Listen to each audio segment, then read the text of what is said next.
하나님의 말씀은 요한복음 19장 38절에서 42절 말씀입니다.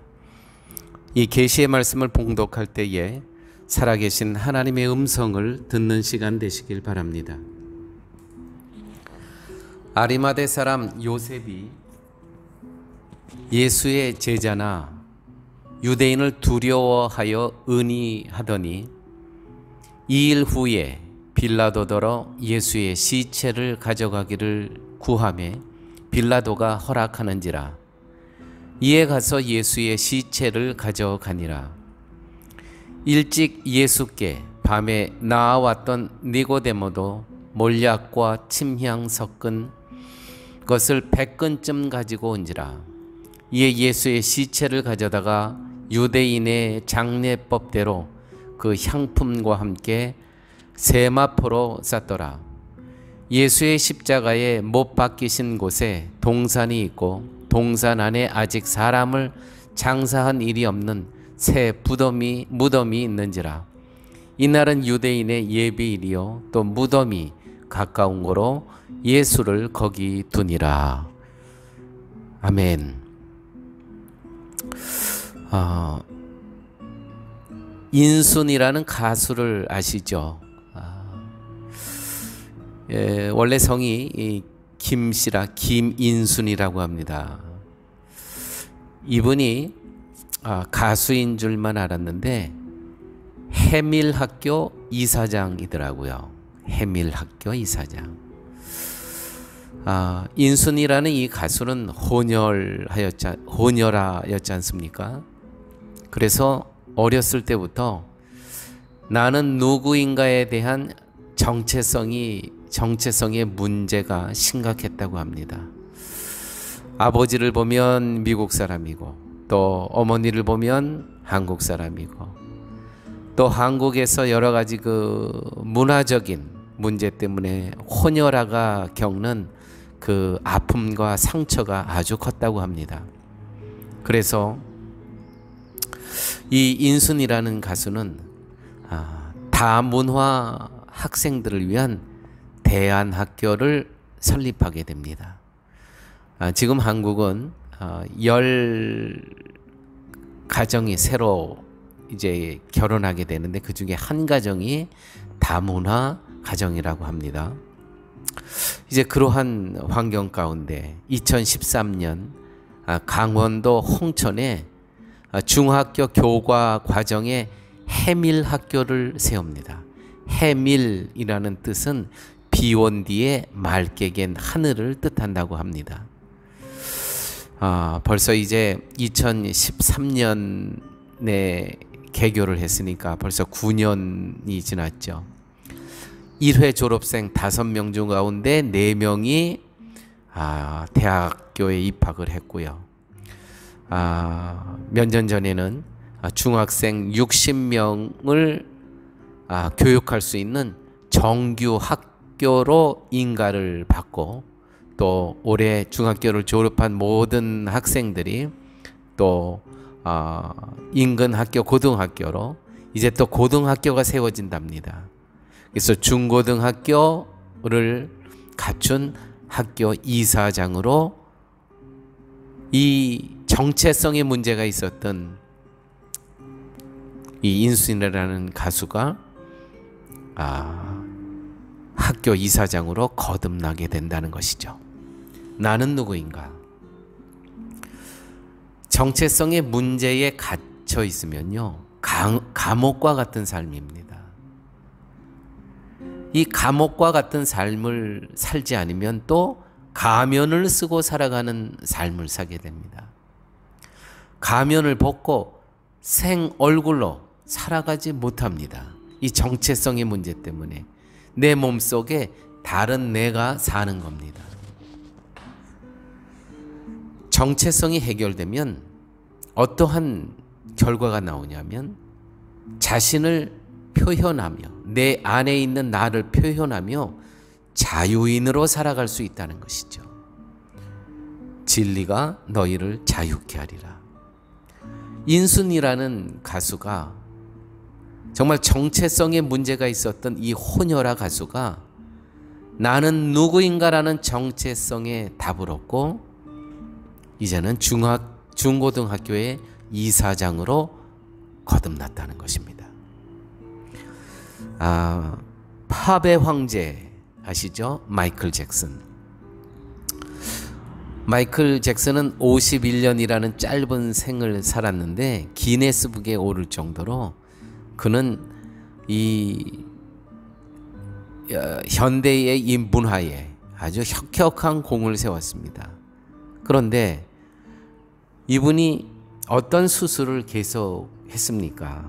이 백인과 같은 그러한 얼굴색과 또 백일과 같은 그 골격을 또 성형수술을 계속했죠. 이 마이클 잭슨이 이와 같은 일을 한 거는, 이와 같은 수술을 계속하게 된 거는 자꾸 자기가 커가면서 자기 얼굴에서 아버지의 얼굴이 자꾸 나타났다는 거예요.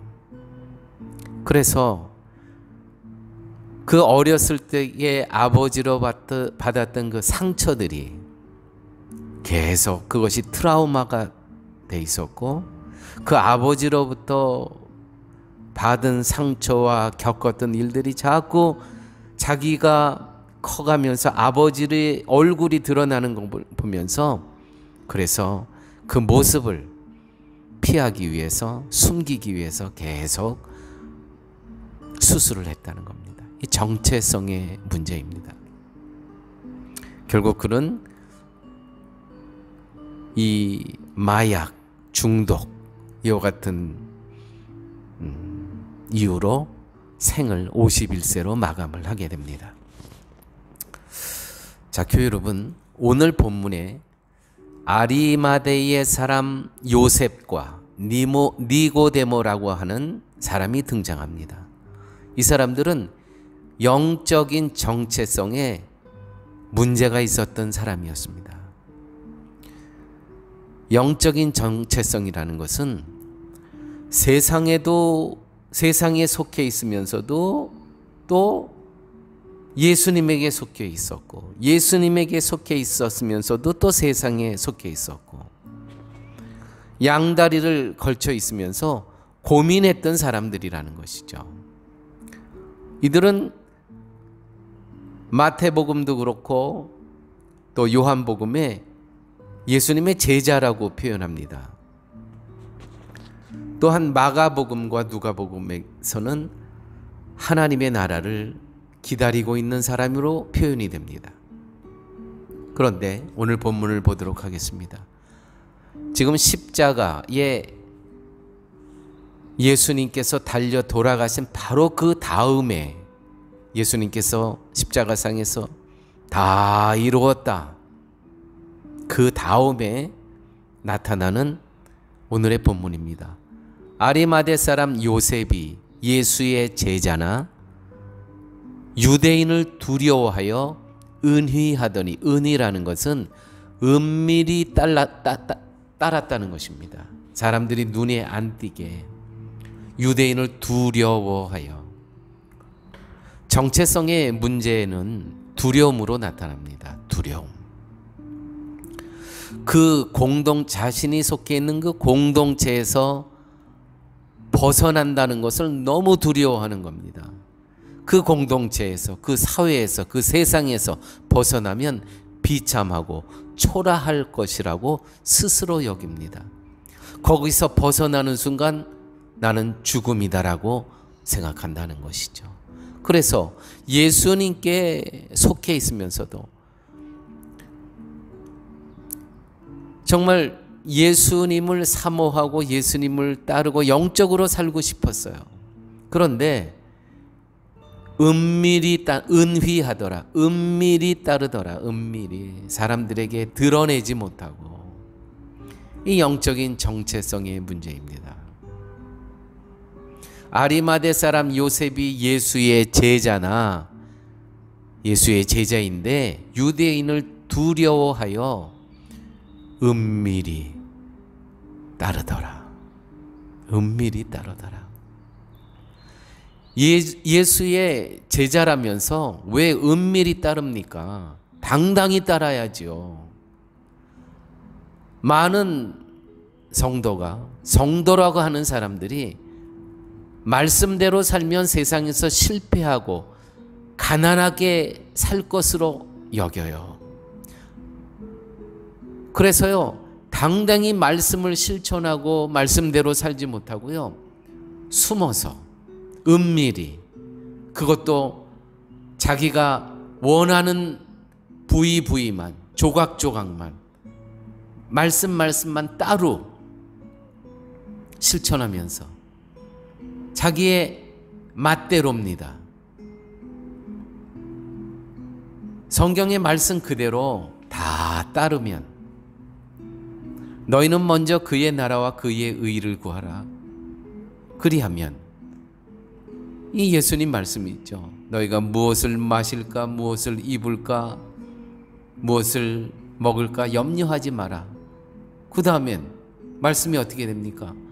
너희가 원하는 것을, 너희에게 필요한 것을, 너희가 먼저 하나님의 나라와 하나님의 의를 먼저 우선순위에서 먼저 하게 되면 생존에 관한 문제는 그게 너희들 필요한 거 내가 안다. 그것을 내가 채워주리라 말씀하시지 않습니까? 그런데 그렇게 한 번 살아보지도 않고 뜨문뜨문, 말씀도 뜨문뜨문, 말씀도 조각조각, 자기의 입맛대로만 아멘하고 자기의 입맛에 맞지 않는 것은 다 버리는, 정말 정주영 씨 말대로요, 해봤냐? 직원들이 이거 안 됩니다. 그러면 정주영 씨가 그랬대요. 임자, 해봤어? 저는 우리 성도님들에게 정말 말씀대로 살아봤습니까? 이 말씀을 드리고 싶어요. 바로 이 아리마대 사람 요셉이 예수의 제자인데 유대인을 두려워하여 은휘하더니 은밀히 예수님을 따랐다는 것이죠. 여러분, 박쥐 아시죠? 박쥐. 밤에만 활동하기 시작하는, 낮에는 동굴에 다 벽에 붙어 있다가 밤이 되면 그 동굴에서 나와서 돌아다니는 이 박쥐 인생이 너무나 많아요. 박쥐 인생. 여기 오늘 본문에 보니까 이 박쥐 같은 인생이 또 나와요. 40절, 39절, 40절. 일찍 예수께 밤에 나왔던 니고데모라는 사람이 요한복음에 또 등장합니다. 이 니고데모라는 이 사람은 일찍이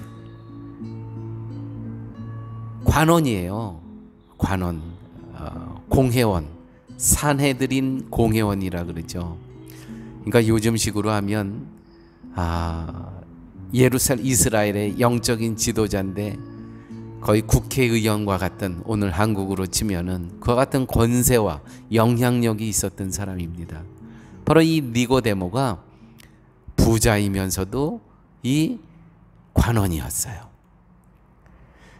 예수님께 밤에 나왔던 사람이었어요. 밤에 예수님을 찾아왔다. 왜요? 낮에 나올 수가 없죠. 사람들의 눈이 있으니까. 좀 영적인 문제를 예수님과 같이 나누고 싶었어요. 그런데 사람들 눈을 피해서 밤에 몰래 예수님을 찾아왔던 니고데모. 대낮에 못 다닙니다. 못 다녀요. 사람들 눈 때문에. 그래서요, 박쥐 성도가 얼마나 많은지 모릅니다. 박쥐 성도가. 세상 사람들 하고 있을 때는요, 세상 사람들이 하는 거 다 해요. 아니, 더 해요. 술 마실 거 다 마시고, 세상 유흥 쾌락 다 하고, 세상의 불법 다 하고, 가면 쓰고 주일 예배에 참석해 있는 거예요. 가면 쓰고 성도라고 하는 거예요. 주일 예배 드릴 때는 얼마나 그 모습이 경건합니까? 정말 마귀가 속아 넘어갈 것 같아요.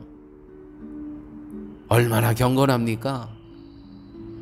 그 가면을 좀 벗었으면 좋겠습니다.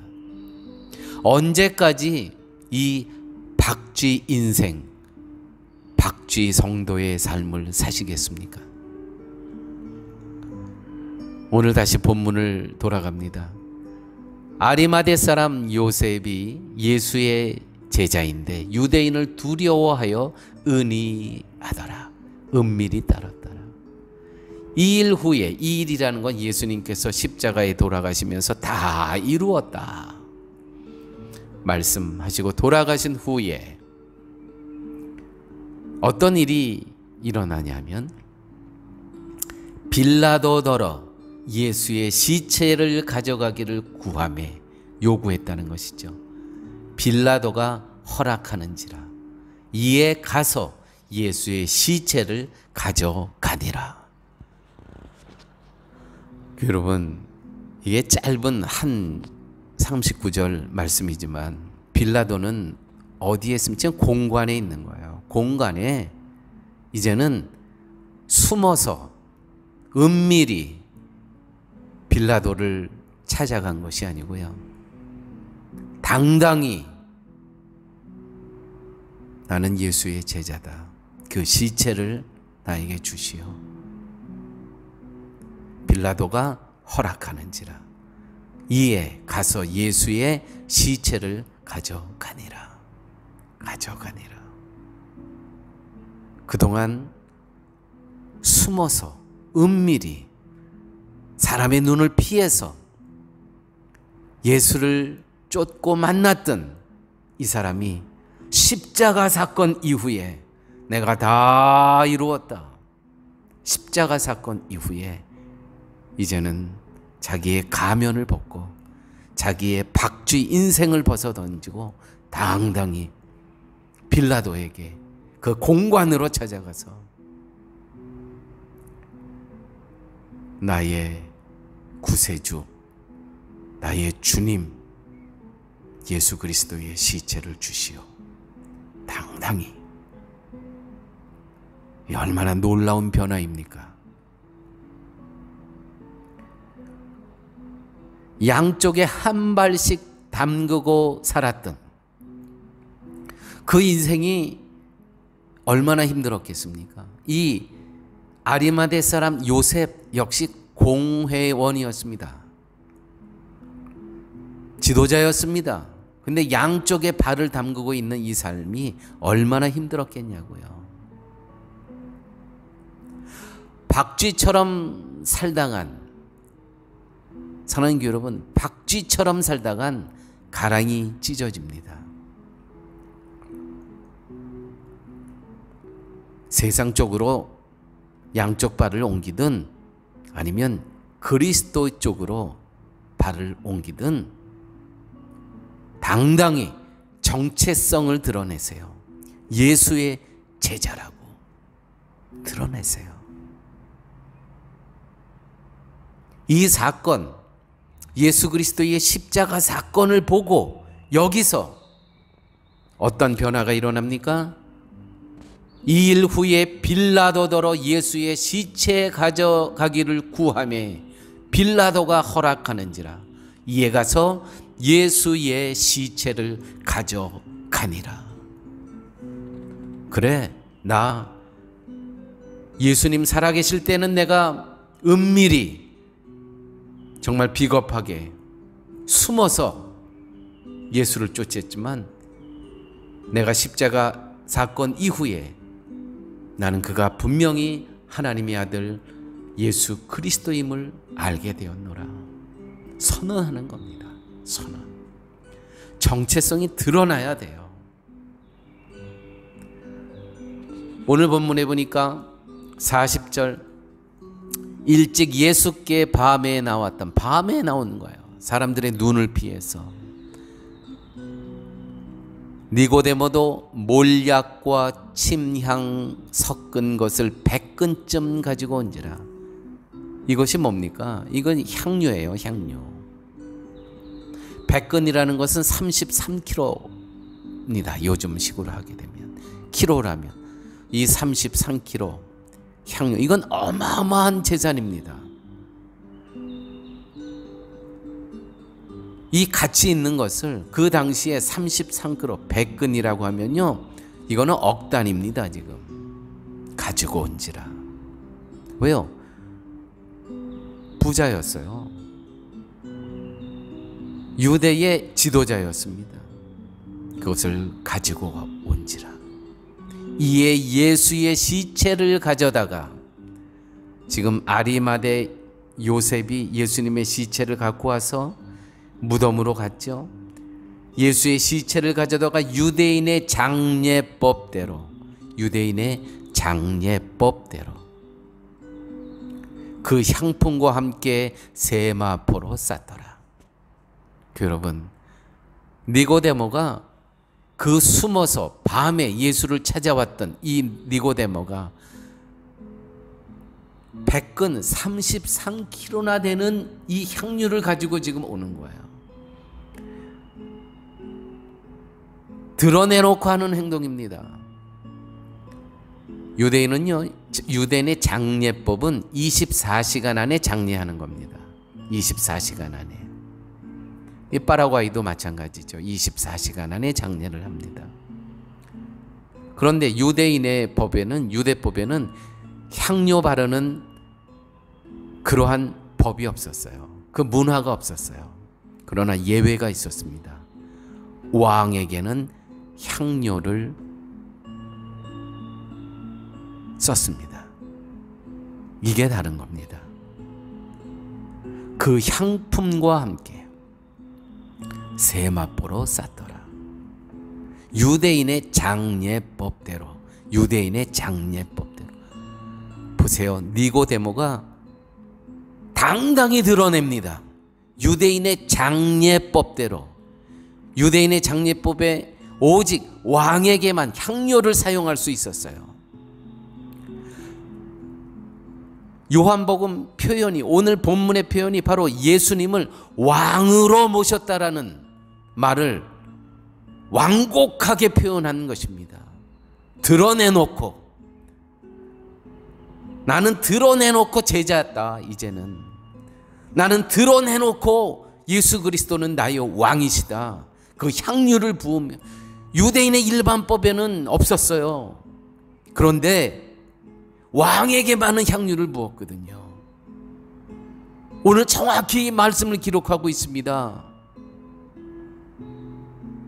이에 예수의 시체를 가져다가 유대인의 장례법대로 그 향품과 함께 세마포로 쌌더라.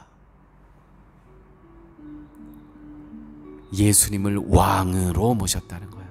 왕으로. 다 이루었다라고 말씀하신 예수님을 만난 후 변한 이들의 태도를 보십시오. 당당히 예수의 시체를 달라 왕의 예우로 향유를 유대법대로 왕으로 모셨다는 것이죠. 시퍼렇게 살아있는 제사장과 바리새인과 빌라도 앞에서 예수 그리스도가 왕이셨다고 고백하는 겁니다. 교회 여러분, 예수님께서 사셨습니다. 십자가에서 죽은 예수님이 아니시고요, 예수님께서 사셨습니다. 사흘 만에 예수가 승리하셨습니다.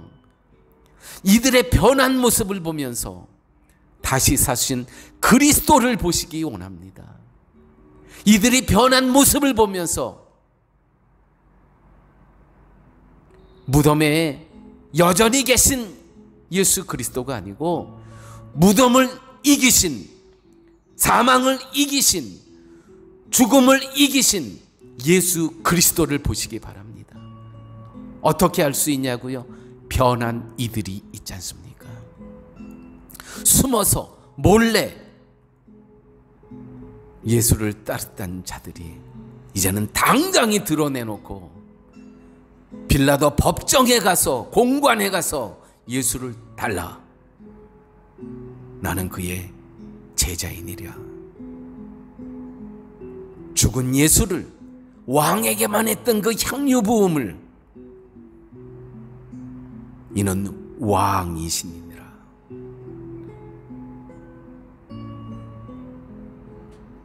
제가 또 한 사람을 소개합니다. 예수님을 만나 변한 또 한 사람이 있습니다. 요한복음 4장에 보면 예수님께서 사마리아 여인을 우물가에서 만납니다. 이 사람은 정오에, 유대의 정오는 낮 12시는 매우 덥습니다. 광야의 정오는 덥습니다.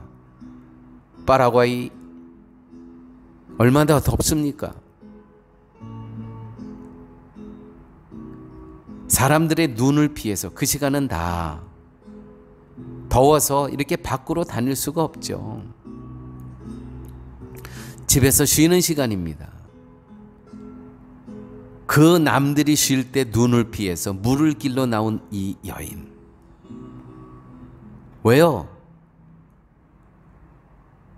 그야말로 먹고 살기가 힘들어서 정말 성적인 놀이개로 많은 남성들이 성적인 도구로 이용했던 그 여인입니다. 그러니까 정상적으로 다닐 수가 없는 거예요. 다 손가락질하니까. 그래서 사람들의 눈을 피해서 이 정오에 물길로 나옵니다. 거기서 예수님을 만나게 되죠. 예수님께서 이 여인의 모든 과거를 다 아셨습니다. 내가 다시는 목마르지 않은 물을 내게 주노라. 아, 그 물이 어디 있습니까? 그 물을 좀 주십시오. 그 물이 바로 나니라. 예수님을 만납니다. 예수님을 만난 다음에 요한복음 4장 28절에서 30절 말씀입니다. 여자가 물동이를 버려두고, 물동이, 이 여자에게 이 물동이가 이 광야에서 얼마나 중요한 겁니까? 이 생존을 위해서 이 물동이를 버려두고 동네에 들어가서, 여기는 자기가 정말 가고 싶지 않은 곳입니다. 정말 피했던 곳입니다. 사람들이 손가락질하는 자신에 대해서 정말 여기는 발 디디고 싶지 않았던 곳입니다. 그런데 예수를 만나니까 자기 생존에 꼭 필요했던 물동이를 버려두고 동네에 들어가서 그렇게 자기를 손가락질하고 모욕하고 업신여겼던 그곳에 들어가서 사람들에게 이르되, 이 사람들이 누굽니까? 자기와 잠자리 했던 사람들도 있었겠죠. 자기를 모욕했던 사람들이 있었겠죠. 창렬하고 돌 던지는 사람도 있었겠죠. 이 여인들은 얼마의 또 질투의 눈으로 바라봤겠습니까? 싸구려 여인이라고. 동네에 들어가서 사람들에게 이르되, 나의 행한 모든 일을 내게 말한 사람을 와 보라. 이는 그리스도가 아니냐 하니, 이 사람들에 가서 예수를 소개합니다. 정말 생수이신, 이 생수를 마시기만 하면 영원히 목마르지 않을 그 생수를 내가 만났노라 소개를 합니다. 그리스도라, 그리스도가 아니냐 하니 저희가 동네에서 나와 예수께로 오더라. 사마리아가 어딥니까? 유대인들과는 천천지 원수들 아닙니까? 그런데 이 유대인들이 저희가 동네에서 나와 예수께로 오더라. 사랑하는 여러분, 예수님이 아직도 무덤에 계십니까? 예수님이 살아나시지 않았다면, 예수님이 부활하시지 않았다면 이와 같은 일이 일어날 수 있겠습니까? 사랑하는 여러분, 예수님은 살아나셨습니다. 예수님은 부활하셨습니다. 예수님은 여전히 오늘도 나와 함께 우리의 가정에, 우리의 사업체에 함께하고 계십니다. 아무쪼록 우리들의 삶 속에 다 이루었다, 승리의 하나님, 모든 악한 사단의 권세를 다 이기신 그분이 우리와 함께 하십니다. 함께 기도하시죠. 아버지 하나님, 감사합니다. 오늘 말씀을 통해서 아리마대 사람 요셉과 니고데모가 예수를 인격적으로 만나 변화된 삶을 보게 하여 주심을 감사합니다. 그들이 변할 수 있었던 것은 무덤 속에 있는 그 슬픈 우울한 예수가 아니고 오늘도 살아계셔서 역사하셔서 움직이시면서 생명을 공급하시는 그 예수님을 만났기 때문에 그들이 변할 수 있었던 하나님의 말씀을 들었습니다. 주님, 저희를 변화시켜 주시고 저희를 통해서 구원의 도구로 주님 사용하여 주옵소서. 모든 말씀 예수님 이름으로 기도드렸습니다. 아멘.